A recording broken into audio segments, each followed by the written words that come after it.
Hey, welcome to another episode of the Dan and Joe Sports Show. As always, I'm Dan. And I'm Jeff. All right, Joe, we're about to upload, but we just had a great visit with a friend of the show, Junior Rose Green, former Auburn football player, was an All-American on the 2004 team, which I think is the greatest Auburn football team of all time.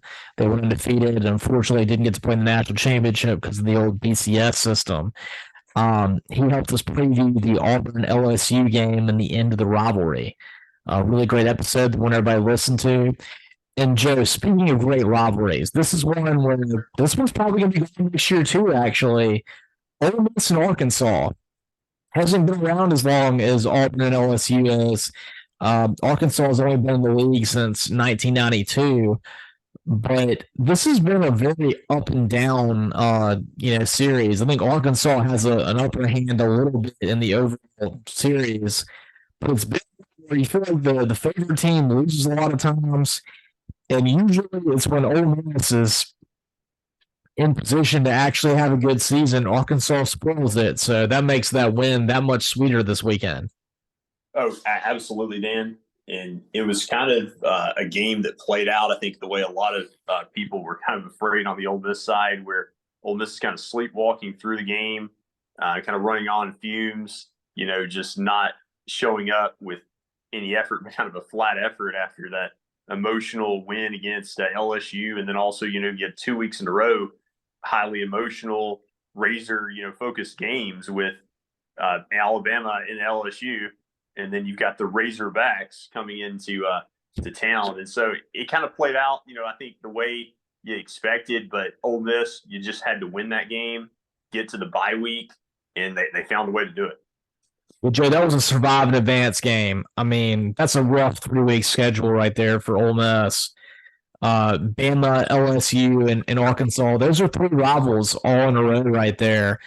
And Arkansas has been one that historically has just been an epic thorn in Ole Miss's side. From, of course, the 4th and 25 game being the most visceral example of that. But I mean, even last year, Ole Miss they had the chance. They blew the game against LSU, and of course the Alabama game was a real gut wrencher where they had a chance at the very end to tie it up. Didn't happen, and the wheels hadn't really fallen off yet. But it was last year that when they played Arkansas, that was really the game where you noticed that the team had, stopped believing in Lane Kiffin, was worried about him going to Auburn, and just really, I thought that was the worst performance of the season. It was. I mean, they were just kind of run out of the building. The first half, it was 42-6. It was freezing cold. And the most deceiving statistic maybe of all time was that they had over 700 offensive yards in that game, which I still cannot believe that.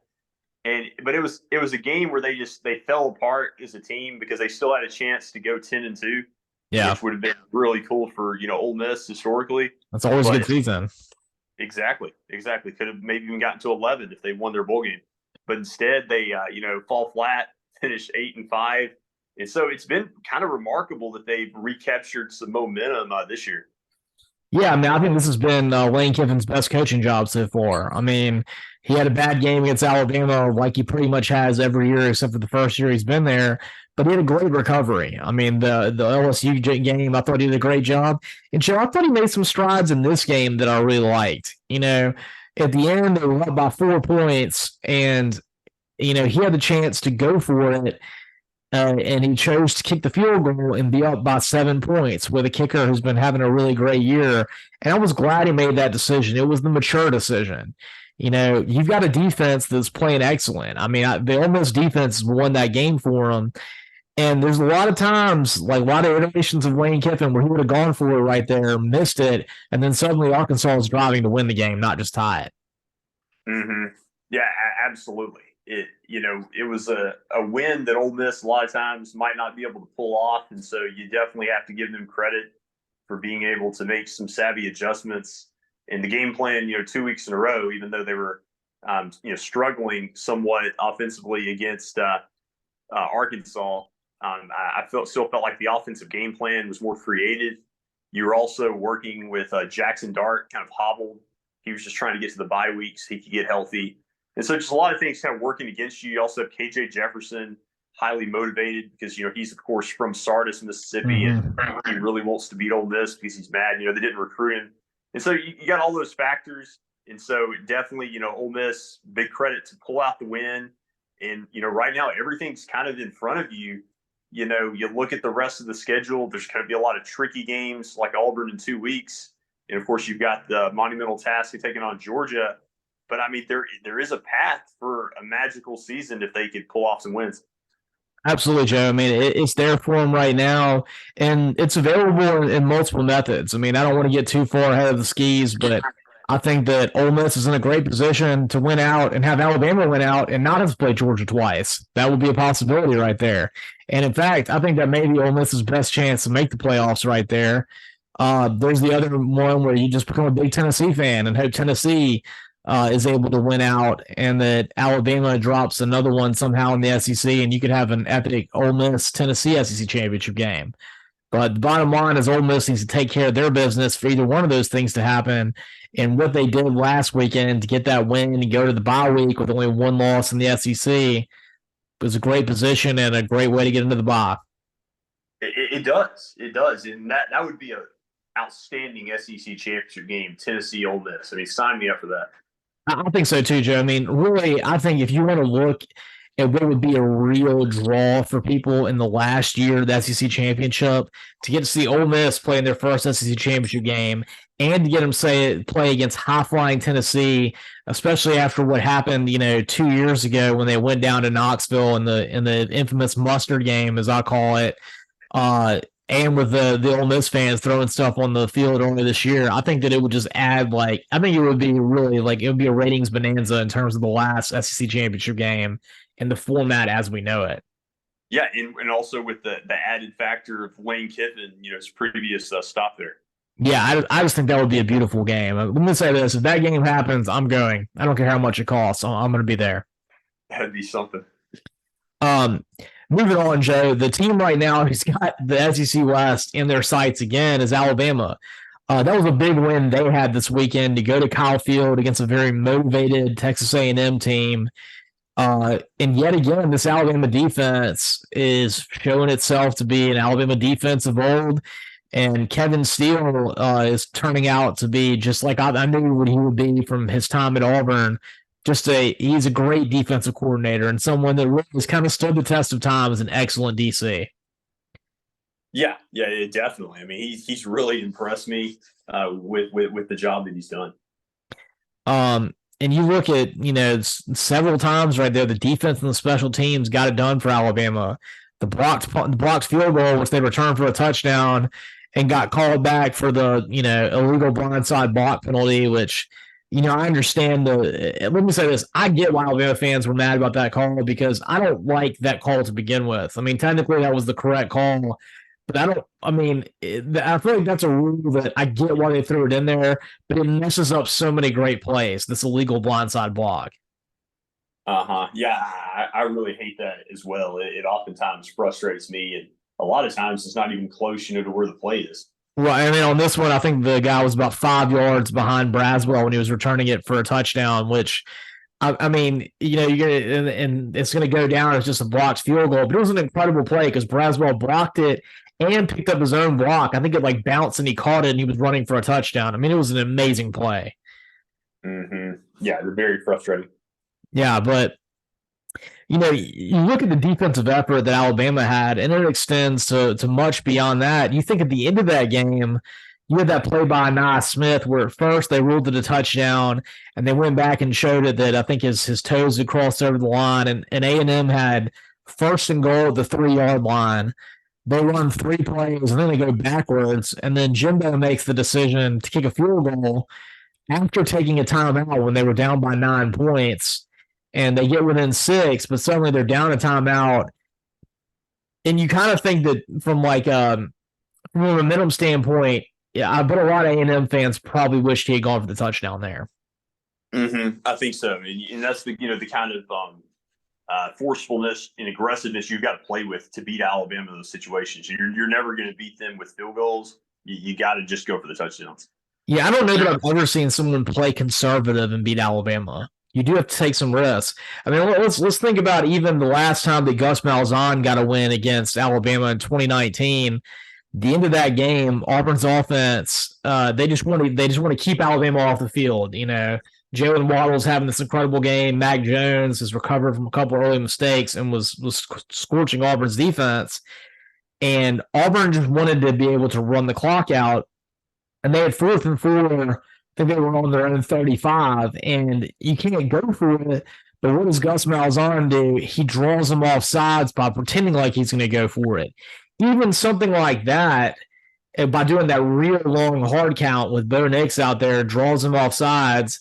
Then they get the first down. They're able to kneel it out. That was still a risk right there.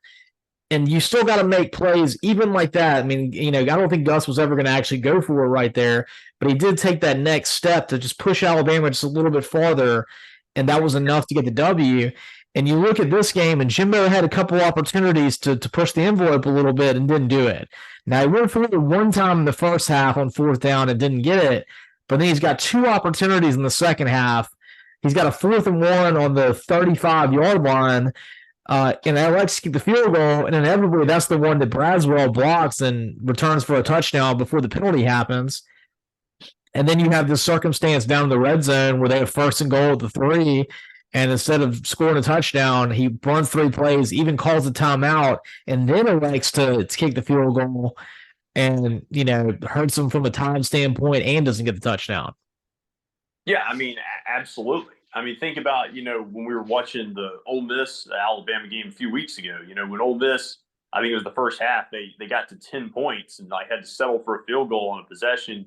You didn't feel like that was a good sign. You felt like that was going to eventually come back to haunt them, and Alabama, you know, eventually gets going offensively. And so while I normally play by the conventional wisdom that you want to get your points when you can get them, I feel like there's kind of that exception when you're taking on Alabama. And I feel like Jimbo Fisher really just tried to kind of beat them straight up. Yeah, I think Jimbo Fisher went in kind of like Lane Kiffin did with almost the false narrative that they thought they were a better team than them without having to take any chances, which, yes, Alabama's had some struggles this year.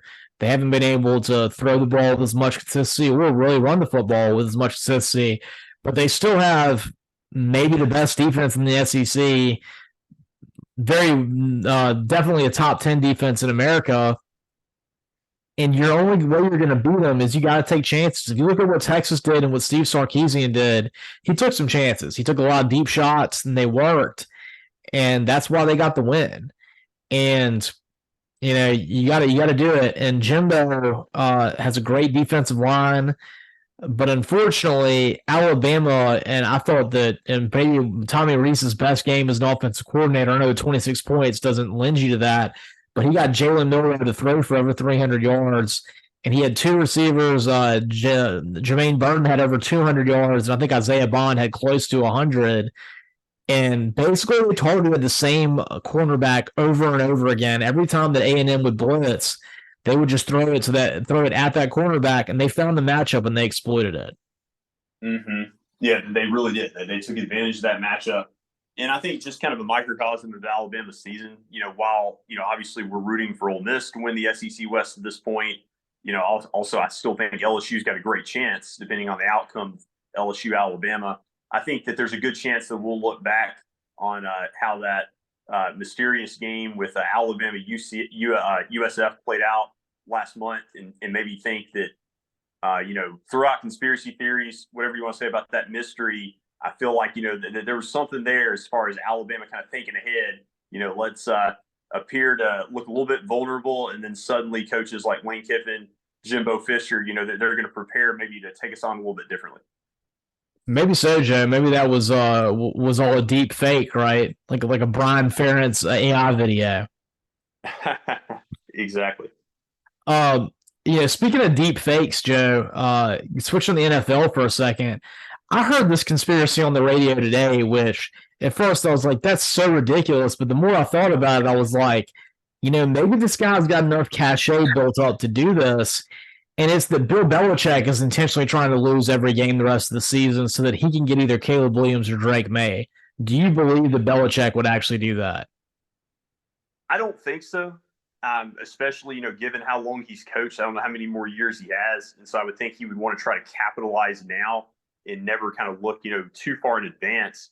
Also heard somebody say that yesterday about how with it being a quarterback-driven league, you've got to get the number one pick sometimes to get a good quarterback. The issue there is, look how many good quarterbacks over the years have not been the number one pick. including Tom Brady. Exactly. And so I personally think that the NBA is the sport where the number one pick means more. I feel like in the NFL, you can find a good player at different positions. Well, yeah, and I heard something also that Brock Purdy is kind of changing a lot of the thought processes of NFL GMs. That if you can get a guy that's been playing for 5 years in college and get him in the later rounds, and then have a lot more money to spend on the rest of your team, maybe that's a better route to go. Yeah, San Francisco is kind of going with the Seattle model when Russell Wilson was rookie and second-year player. Yeah. So I don't know. That was a really impressive win by the Saints. I never in my life thought I'd see the Saints go to Foxborough and win 34-0. But that just made me think of this little conspiracy that I had, because I was just like, well, they do look really terrible, but I just can't ever imagine Bill Belichick doing that. It's impossible to believe it, but also never would have imagined, that's their second consecutive win at Foxborough, because they, of course, won there 2 years ago. Yeah, I know that's crazy, but that was a great performance by the Saints. Offense and defense lit it up. Their most complete win they've had in a very long time, and I'm hoping that gives them a little confidence moving into this next third of the season. Yeah, just if we could just have that Green Bay game back, with the injury that Carr sustained, I would feel a lot better. But still, you kind of able to right the ship a little bit, get back to 3-2. I think. While I'm excited about this win, the cause for concern is, you're just not that close to the top of the NFC. Like, there's just that separation between Philly and San Francisco and everybody else. Oh, definitely. Your goal right now, if you're the Saints, is to be like the Phillies and get to the playoffs. Win your division and be the lowest ranked division champion. But then you get your one chance, and that's the way it's going to have to work. Yeah, the Saints would get a home game if they could get the 3 or 4 seed. That's right. And Joe, speaking of the Phillies, yet again they're a thorn in the Braves' side. They beat the Braves pretty handily in the first game. Braves didn't even score a run, and then Monday night the Braves had to have a miracle comeback, starting in the 8th inning, down 4-0, with Austin Riley's 3-run home run to get him back up 5-4. And then just maybe the craziest sequence I've ever seen to end the game, with Harris's incredible on-the-wall catch, and then throwing out Bryce Harper at first base after he didn't tag up. Yeah, I can't remember a playoff game that ended on somebody getting doubled up on the bases. And so I thought historically that was just such an electric win. And I'd hoped that would galvanize them for game 3. But the Braves, lost tonight. Kind of got ran out of the building with the Phillies hitting 6 home runs. Bryce Harper has just been so good the last 2 years against the Braves specifically. But, I told you before the show that I kind of look at it the way the new playoff format is. It's kind of a disadvantage sometimes to these higher seeded teams being forced, to take on the wild card teams that are from their division. We see it right now. The Arizona Diamondbacks are up 2-0 against the Dodgers, and they won 100 games this year as well. And so a really kind of tough matchups there. But at the same time, you got to give the Phillies a lot of credit, because here they are, right here like last year. Exactly. The familiarity breeds contempt. It also makes it hard for you to beat a team that's very familiar with you. Let's take it back to 2017, which was Auburn's last time they made that SEC championship game in football. They beat Georgia at the last Auburn-Georgia game I went to, my wife, 42-17. And then 3 weeks later, they had to play Georgia again in the SEC championship game. And, of course, Georgia gets their number that second time. It's hard to beat a good team twice. And in the Braves circumstance, taking on the Phillies, it's hard to beat a team, this many times in the regular season and then have to, be able to beat them in a series too. Exactly. And, the positive news is you get ready for game 4 tomorrow, you've got Spencer Strider ready for game 4. And so if you can win that, then you've got Max Fried in game 5 at home. And so you would like your chances. Like, the momentum can spin in a hurry. But I was going to say one other honorable mention thing I was thinking about with postseason baseball. I'm very excited about the possibility for the American League Championship Series, Dan. It's looking like it's going to be the Houston Astros against the Texas Rangers, and that is going to be a fantastic Lone Star affair. Oh, absolutely. Joe, speaking of fantastic Lone Star affairs, how about what just happened in the Red River Rivalry with with Oklahoma pulling the massive upset on Texas, winning the Golden Hat, and really yet again making it to where we were all premature with our Texas is back narrative? Yeah, I mean, I was thinking about that with the way the game culminated and Dylan Gabriel with that last second touchdown. And I also thought about, I think the announcers mentioned, Gabriel not able to play in that game last year. And so he was highly motivated to have a chance this year. And so that was just a monumental win for Venables in Oklahoma, but also a huge setback for Sarkisian in Texas. But at the same time, with this theme of divisional opponents getting a second chance, there is a high likelihood that Texas may get that second chance in the Big 12 championship game. Oh, definitely, Joe. I mean, you look at this is one of the best rivalries in all of college football. This really was just an incredible back and forth affair where Oklahoma really pulled out all the stops to get the W. If this one went to a second matchup, I definitely would favor Texas. And let's say they were both win out when you got to this point. Depending on the way things are, this could be a circumstance where maybe you see both of them make the college football playoff. That'll be interesting. Obviously, we want our theme for Ole Miss to be able to make it at 11-1. Definitely need one of these teams to slip up in extra time. But yeah, that'll be a fascinating debate. It's kind of unfortunate you don't have the expanded playoff this year because I feel like there's a chance that you're going to have a lot of teams in the running this year. This is the most teams I've seen with a realistic chance to win the national championship, maybe in my lifetime. I mean, I don't think I've ever seen this many teams at this point in the season that I felt like legitimately had a real chance. Yeah, I mean, you look at the BCS era, like it was always just a handful. And then with the playoff era, you think about how many times have we seen the same old teams like right there, like Ohio State, Alabama, Clemson, maybe one or two more, give or take. And so this feels like a year where you've got 7 to 10 teams at least that have a chance. Joe, you mentioned Clemson, and that led me to something that I noticed in this Oklahoma-Texas game. The first series that Texas had the ball, Oklahoma drove right down the field and scored a touchdown. Texas gets the ball back. And I think it's the first throw that Quinn Ewers has. It looks like his guy's wide open. It's not like he was like targeting, was staring at the receiver or anything. But this Oklahoma guy makes an incredible move on the ball, and it's almost like the entire defense knew where they were going right when that play happened to get the interception. And there's been a history of Brett Venables doing things like that. You think back to the 2018 national championship game with Clemson and Alabama, where Tua throws this deep ball, and there's a safety that breaks off of a route on the other side of the field that clearly isn't even looking at the ball, that goes over there and makes an easy interception. And there's even I want to say it was the 2017 Auburn-Clemson game where after the game, Venables basically said that he knew every play call that Auburn had, and someone at Auburn was like, it's like they knew every single play call that we had. And it makes me like fascinated. Is it the Venables have like spies that he has in these teams that he's playing? Or is it that he's picking up signs, but there's something that he's doing where he's figuring out exactly what kind of calls are being made by opposing teams before they do it? And I don't know what it is. I mean, it's probably everything in between. I mean, you think about the limitless possibilities nowadays. You we joke about AI, but, you think about like all the abilities that people can have to like study film, break it down, to discover secrets out there. And especially with how big, coaching circles are and coaching trees, you got to think he's got different connections all over the place.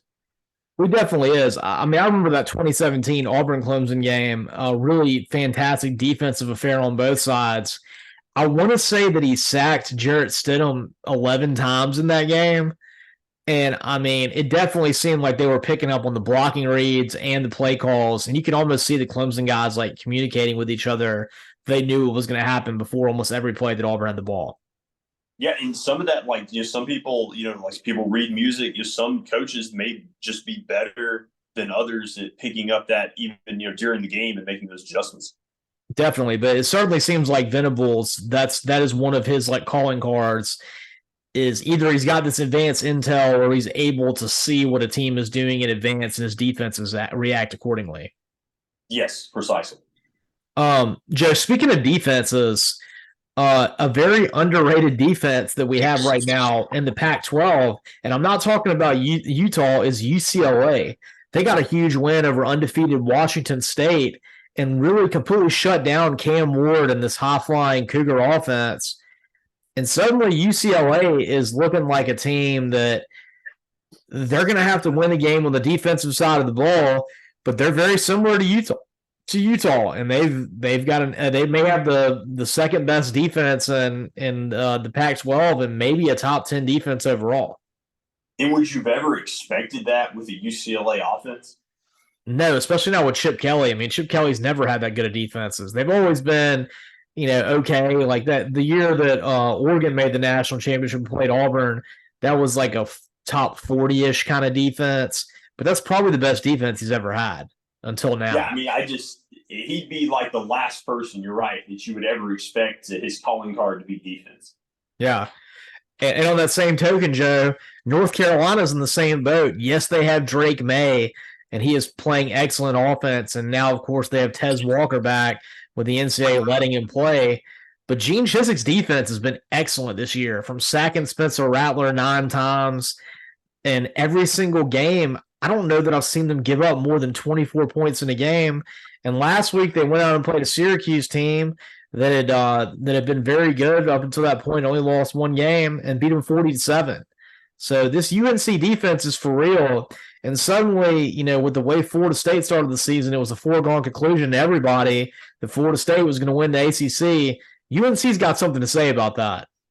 Yeah, and to that point, Dan, I've got to give UNC credit and kind of apologize to them. I feel like they are the absolute forgotten undefeated team this year in college football. Like last week, I was talking about how I felt bad about not talking about Cam Ward in Washington State enough. I mean, I was thinking about it this week, who in the ACC is a candidate to make the playoff. The only team I could think of was Florida State. I wasn't even thinking about UNC, and I feel bad for doing so. Yeah, right now, Joe, if you were to have a 12-team playoff, they would be the 12th team, and they're undefeated, and they've done nothing but beat up on everybody they've played every single game. I mean, they haven't even had a close game so far, and it's not like they've played joke teams. I mean, so this UNC team is one that I'm watching with a lot of fascination, and in our little next preview show, we're going to talk about the big game they have this weekend against Miami. But Joe, I mean, as impressive as UNC was, which that was a huge win for them, you and I called it on our show. We called it the get right weekend. It was for Georgia and it was for LSU. Georgia coming off almost getting upset by Auburn on the road at Jordan-Hare, and LSU after being upset on the road versus Ole Miss in the Magnolia Bowl. Georgia comes out, wins 51-17 over Kentucky. And you and I knew they were going to kill Kentucky, but this was like a zombie horror flick level killing right here. I mean, it was terrible. Yeah, I mean, it's just one of those games where everybody wanted Kentucky to have a chance, but Georgia just flexed in this game. And I still don't know how good Georgia is relative to a lot of other teams. Like, I still am waiting for them to have that loss at some point this season. But then the more I look at it, I don't know when that's going to happen. We're kind of hoping it's going to be Ole Miss. Yeah, we're hoping it's going to be Ole Miss. But they went out care of business. They had close when you think about South Carolina. Well, they played teams close. Like, they had the close call against Auburn. But this was a game where they went out and left no doubt. No, absolutely. I mean, this is what good teams do. They get pushed and they react, and then the next week they come out and they exert their will. And that's what they did in this game. I mean, they played a team that's a bad matchup for them. Kentucky is always a bad matchup against Georgia because they play the same style of football that Georgia does, and Georgia's got better players. It's never a good setup for Kentucky. And this week you got a pissed-off Georgia team that just about got upset by Auburn. It would have been the first time they had lost to Auburn since that 2017 game that I went to. And you've got a very confident Carson Beck right now. Carson Beck had a great fourth quarter against Auburn where he started just, targeting Brock Bowers over and over again and got a lot of confidence going. And then he comes out, and that's the second week in a row that he's thrown for over 300 yards. And Joe, I want to say that he's like an 85% passer right now. It's crazy. Yeah, no, it really is. But him getting confidence to me is the scary thing about this offense. You kind of looked at him as a guy, that was more of that game manager quarterback, that we always think about. And you kind of looked at this offense as almost like one of those Alabama offenses, when Saban really had it going with like a John Parker Wilson or somebody like that. But suddenly, if Carson Beck is playing well like that, that just makes them more formidable. Yeah, Carson Beck is not a game manager. I mean, he is playing like someone where the offense goes through him. And you look at the way they've won their last couple games, it's been passing the ball. It has not been running the ball. So this is a Georgia team that actually appears to be a pass-first offense right now. Yeah, I never expected that in year one for him as a starter. So that's really impressed me.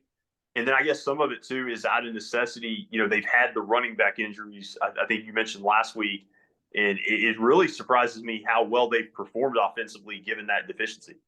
Yeah, I mean, I think that just shows you how well that Kirby's recruited and how he's able to have players where he doesn't even have to run the ball right now. He can flip his offense to being more of a passing offense because he understands the deficiency he has at RB due to his injuries. Mm-hmm. And you rarely see that, like in the SEC, anybody able to win this many games basically just throwing the football. Like you'll see it in Group of Five conferences, but in the SEC, eventually that comes back to bite you. Yeah, it is a rare thing. Speaking of which, I mean, LSU is a team right now that I thought that was a win they had to have against Missouri. And amazingly, I thought what may have been the most epic cover I've ever seen, LSU was favored by 5.5 points. They were winning by 3. Missouri had the ball first and 10 at their own 4-yard line with a minute and a half left, and LSU gets the pick 6, which is basically pretty much the only way you could cover 5.5. But I mean, I thought that was a big thing for LSU's defense to get that stop. I kind of think the pick 6 by Major Burns was a big moment for this LSU defense, maybe something they can build off of. And while Georgia really got right with their 51-17 win over Kentucky, I thought this was also a good win for LSU to, get a 10-point win on the road at Missouri and end Missouri's undefeated season. Yeah, it really was. It was a game like you talk about getting right, finding a way to win it, even when you had a lot of adversity early on. And Missouri gave them, a great shot. I was excited for Missouri football, to a large degree too. I felt like this was a game where they were maybe as nationally relevant, with the exception of the close Georgia loss last year. It felt like they were really more like an SEC team for the first time in about 9 or 10 years. Yeah, I mean, really, since they played Auburn in that SEC championship game, and I know they played the SEC championship game one more time after that. I think it was against Alabama, maybe in 20 next year. Was it the next year that they did? I think so.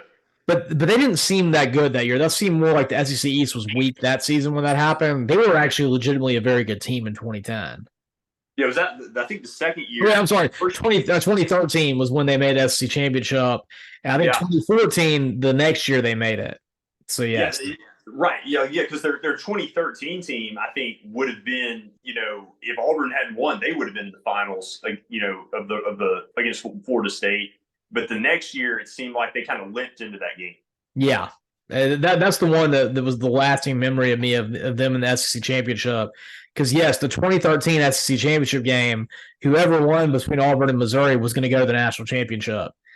And Auburn beat them. I mean, it was like a nuts game. It was like 61-40 or something. I mean, it was a very defense optional game. Yeah, James Franklin, I think Franklin was the quarterback for Missouri. Yes, James Franklin was the quarterback. And Dorial Green Beckham was the receiver. Yes, Dorial Green Beckham was the receiver. And Auburn's Trey Mason in that game, I want to say he had 320 yards rushing in it. I mean, it was crazy. Yeah. Yeah, that was insane. That was a crazy game. Joe, speaking of crazy games, USC wins in overtime 43-41 over Arizona. And Joe, we talked about the defensive woes of LSU. It's magnified times 10 at USC right now. Yeah, I mean, they're in that same position where they pretty much have to score every time to have a chance. Puts a lot of pressure on their offense. I guess helps boost Caleb Williams' back-to-back Heisman candidacy. But you kind of feel like USC's ripe for an upset. I wouldn't be surprised if it's this week at Notre Dame. That's right. And Joe, yet again, we talked about a lot of coaching decisions that were made. Jed Fish, the Arizona coach, the end of the first overtime, they score a touchdown. You have the option to tie it up and to go into second overtime, or you can go for two right then and win the game and not have to deal with Caleb Williams again. I understand that if you miss it, you lose the game, but why wouldn't you take that chance when you're playing against a generational talent that you can't stop? Yeah, I mean, it's the same principle we were talking about with A&M Alabama. You've got to be bold if you're going to beat, a team like USC if you're in the Pac-12. And I think that it's like in basketball. If you're the team that is not favored, you go for three in the win. You don't play for overtime. And that's the principle that Arizona should play by. That's right. And Joe, the team that USC is going to have to travel and play this week at Notre Dame is going to be an angry team that may just be depressed and not be able to get up off the mat, because that loss that they had at Louisville, where it was never competitive, may be the most depressing Notre Dame game I've seen in a very long time. Yeah, no doubt. I mean, credit Brom and Louisville, but at the same time, I mean, just a huge, I think, missed opportunity for Notre Dame now that they have two losses this season. We talked about them having a generational quarterback like Sam Hartman. It looked like this was their golden opportunity, and they have failed, in that goal this early in the season. Definitely. I mean, Sam Hartman is the best quarterback that they've had in Notre Dame since probably Joe Montana, and they're failing with it. And that was an amazing win by Louisville, the best win that they've had since they had Bobby Petrino and Lamar Jackson. And we knew that Jeff Brom would be a success, but I never envisioned it this early. No, not in year one. All right. And when we come back, we're going to preview the games for next week. Got some exciting matchups. Check out our episodes on Spotify. And, of course, subscribe to our YouTube channel and follow us on Twitter at DJ Sports Show. And as always, I'm Dan. Yeah, I'm Joe.